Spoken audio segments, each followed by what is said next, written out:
Good morning বন্ধুরা, কেমন আছেন সকলে? নিশ্চয়ই ভালো আছেন। আমি মানসী চলে এসেছি আপনাদের সামনে আমার একটা মন খারাপের ভিডিও নিয়ে। আজকের মনটা ভীষণ খারাপ, দেখছেন ঘরটা শূন্য।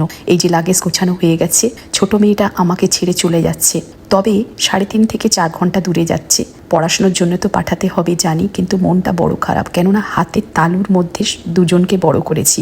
একটা আমার কাছে আছে, কলেজটা কাছে বলে আমার কাছের থেকেই ক্লাস করে, কিন্তু ছোট মেয়েটা দূরে চলে যাচ্ছে। মনটা বড় খারাপ জানেন, কিন্তু কিছু করার নেই জানি।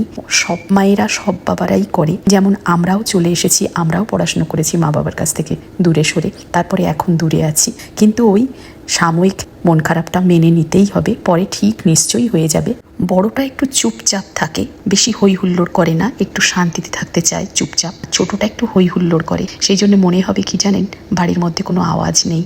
কষ্ট তো হবে শুরুর দিকে, কিন্তু কিছু করার নেই। খুবই খারাপ লাগছে, তাই আপনাদের সঙ্গে না শেয়ার করে থাকতে পারলাম না।